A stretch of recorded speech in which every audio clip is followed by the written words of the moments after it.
Alright, so let's say you're still skeptical, but accept the general premise that AGI will come into existence sometime this century. Superintelligence might still seem like a fairy tale. After all, if AGI is so difficult and merely matches human-level intelligence, surely something thousands of times smarter and more advanced must be thousands of times harder to create, right? Well again, that might be a correct assumption if we were the ones designing superintelligence. But if anything close to AGI exists, we won't be. The AGI will, because it will already be better than us at bootstrapping itself up the intelligence ladder, or at creating a superior successor. Remember, self-learning systems already seem better than us at working on AI, as evidenced by the mountain of successes already being made in this decade. As it turns out, even if it takes us another 30 years to create AGI, the transition from that to superintelligence might happen over the span of months, weeks, or even days or hours. Here's a classic example. An artificial intelligence is tasked with upgrading itself. Say it doubles its capacities in a year's time so that 1 year later it's twice as fast, twice as intelligent, and so on. Since it's now twice as capable, the next upgrade cycle only takes 6 months, so that 6 months later it's again twice as powerful. With each subsequent upgrade cycle, the intelligence doubles in half the time. Soon it's doubling in a day, then in 12 hours, then 6, then 3, until it doubles itself in a minute, then 30 seconds, then eventually in a second, half a second. You see the implications, right? That's the power of exponents. Things might not work out exactly this way, but it illustrates the point. Then so what? Lots of people say that this process would only be a good thing, because under the guidance of a superintelligence, we'd soon have at our disposal the technologies and capabilities to produce the singularity. But that's only if the superintelligence works for our benefit rather than against it, or in its own interest. In fact, people like Nick Bostrom think that rather than being some far-off possibility, superintelligence leading to the extinction of humanity might very well be the default scenario. That is, if we don't take the proper steps to prevent it. Why? Well, it's mainly due to the control problem, which is how to contain and control an intelligence smarter than us. Many ask, why would we want to contain it? Wouldn't it act in our interests? Well, simply put, no.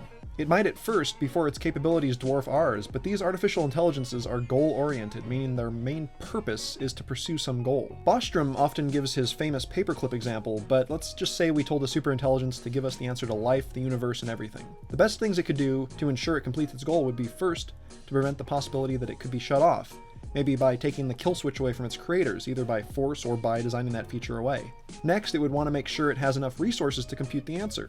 With every year that passes, our world is more connected to the net, so we can imagine that it might do everything it can to first gain access to the internet and its resources, then maybe play the stock market, or steal, blackmail, coerce, whatever it knows to be efficient ways to get money and resources quickly. And of course, human beings are made of tasty atoms which could be repurposed and better spent so as to optimally lead to a solution to the original question. But come on, some of you might say. Something that smart would see why it should keep us around and treat us well. It wouldn't just create paperclips infinitely by destroying all the people on the planet, but this would be to commit one of the biggest roadblocks in understanding the issues, which is the fallacy of anthropomorphizing the intelligence, or thinking it would think and act like a person. See, an AI wouldn't need to hate us to exterminate us and repurpose our atoms. It wouldn't need to think anything about us. In fact, it would probably look at us similarly to how we look at our pets, or more likely, ants. It might not even notice us. Anthropomorphic reasoning might work for early stages of whole brain emulation, since the base would be a human brain and the result would presumably act and think much more like a human being than a totally artificial intelligence built entirely from the ground up. But as it was improved and boosted to superintelligent levels, it would be dangerous to assume that it would stay human enough to want to avoid a catastrophic outcome for humanity. Any attempt to keep it locked down and under control would probably fail. Even if we physically enclosed the intelligence in a box and didn't give it access to the internet, there are far too many ways it could trick its jailers into giving it extra capabilities, and it would be difficult, if not impossible, to estimate how an intelligence much smarter than us might use these seemingly innocent capabilities to escape its confines. In an experiment in 2002, for example, a person played the part of a superintelligence, and their task was to convince someone playing the gatekeeper to let them out of the box, using only a text-based interface to communicate. The test was run twice. The majority of the time, the AI succeeded in convincing the gatekeeper to let it go. And if a single human being could do it, it's unquestionable that a superintelligence could. We are then faced with a paradox of sorts.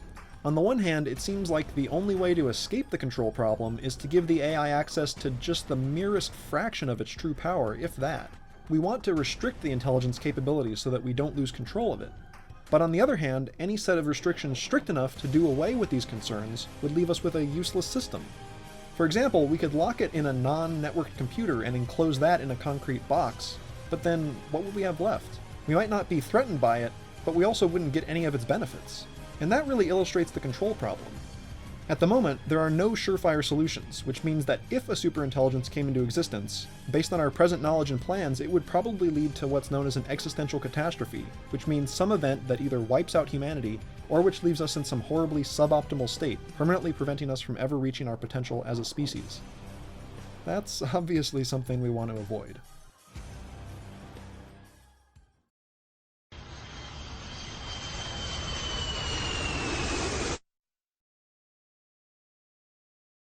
But okay, you might say, given all that, wouldn't the best option be to just leave the whole thing alone and forget about AI? Or maybe shouldn't we just put off creating artificial intelligence until we have a better idea of how to deal with the problems? The answer is not as simple as it might seem. First, the question is, should we put off AI either permanently or until it's safer to develop? I fall into the camp that emphatically says no. The benefits of properly created and controlled artificial intelligence and superintelligence are too vast to give up.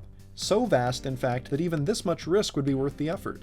Maybe even more importantly, even if everyone in, say, the entire US gave up the project, there are a multitude of such efforts across the globe, many in countries we'd consider to be less than ethical, and who would be much less likely to use artificial intelligence for the good of humanity, even if they managed to solve the control problem. I'm not saying that the US or the West in general is some bastion of good intentions, but I think most people would agree that it's a better option than, say, North Korea. And that's really the crux of it. Even if we wanted to halt AI research for the good of humanity, even if we should, we couldn't. The market pressures alone are too strong. Someone somewhere will continue the project. Advanced AI would give governments unprecedented levels of efficiency and power and would serve as the ultimate military tool for both offense and defense. The same would go for businesses, although rather than being used in a military sense, a superintelligence would probably be used to create killer apps and amazing innovations, obtain competitors' secrets via infiltration of their computer systems, and prevent the same kind of attacks on the company itself, amassing huge riches in the process, and thus propelling any government or company with superintelligence at its disposal to the front of the pack. There would therefore be an intense first-mover advantage. Because of the fast transition from AGI to superintelligence, even if 500 organizations were racing to create AGI and one beat the rest by a mere 6 months, it would likely dominate. An organization which created AGI and then superintelligence would have both the incentive and the means to prevent others from doing the same. Even if the organization was totally benign or beneficent, being the first to develop AGI would almost certainly lead to the first superintelligence and create a decisive strategic advantage, regardless of the company or government's intentions. And since any organization worth its salt in the race to create AI realizes this ahead of time, it's unlikely that everyone in the race would stop, even if the fate of humanity hung in the balance. No. What we need to do is encourage the progress being made by those we trust to remain ethical and keep humanity's interests at heart. There's an astounding number of researchers working on AI right now who have never really stopped to think about these things, and that makes them and their efforts dangerous, even if they have the best of intentions. In this game, ignorance is as bad as incompetence or maliciousness.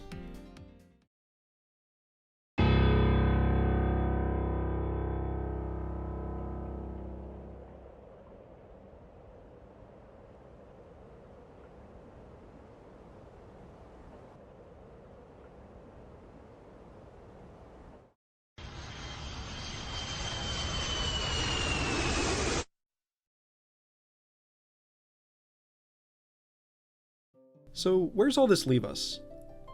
At first glance, it might seem like too much to deal with, an impossible problem. We're faced with likely doom unless we take the exact correct precautionary measures, and yet no such measures currently exist. Does that mean we should give up? First off, even though these videos are as long as they are, I've only scratched the surface. Just about everything I mentioned is more nuanced and complex than it seems, with valuable arguments on all sides, and there are as many undiscovered potential solutions waiting to be dug up as there are unseen problems waiting to detonate beneath our feet like landmines. Just because things might seem hopeless doesn't mean they are. Many large strides have been made in just the last 5 years, thanks in part to a growing awareness of the issues and what's at stake. And we have to keep the stakes in mind. If we fail, chances are great that humanity will become extinct, and since we have yet to find evidence of other intelligent life in the universe, that loss would be cosmically, unimaginably great. Oh, but if we succeed, the problems that have plagued us since time immemorial will be brought low. We'll create technologies that seem like magic. We'll transcend pain and suffering, master our biology, our galaxy, and finally the universe. We'll unlock the secrets of reality. But before that can have a chance in hell of happening, we've got to educate ourselves, and we've got to each do our part, directing whatever our individual abilities are towards the project. That's not to say that everyone should drop what they're doing and focus on AI. If they did, no one would be working on curing diseases, tackling global hunger and poverty, or any other number of really vital goals. But we need a hell of a lot more minds working on these issues than currently are. Do what you can. If you're good with graphics, make infographics and posters. If you're a writer, write. A philosopher, philosophize. Whatever you can do, learn, talk, debate, create, signal boost. Get the message out there. Every little bit helps. To end with, I'll just leave you with 2 quotes. The first is by Isaac Asimov.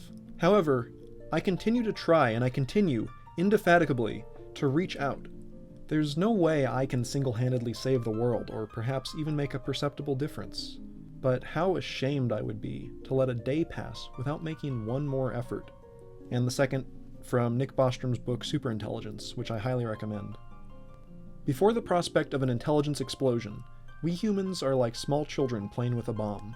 Such is the mismatch between the power of our plaything and the immaturity of our conduct. Superintelligence is a challenge for which we are not ready now and will not be ready for a long time. We have little idea when the detonation will occur, though if we hold the device to our ear, we can hear a faint ticking sound. Anyway, I don't mean or want to lecture you. If you liked what you saw here, don't forget to subscribe for more videos. I'm the Futurist, and I'll be seeing you in the future.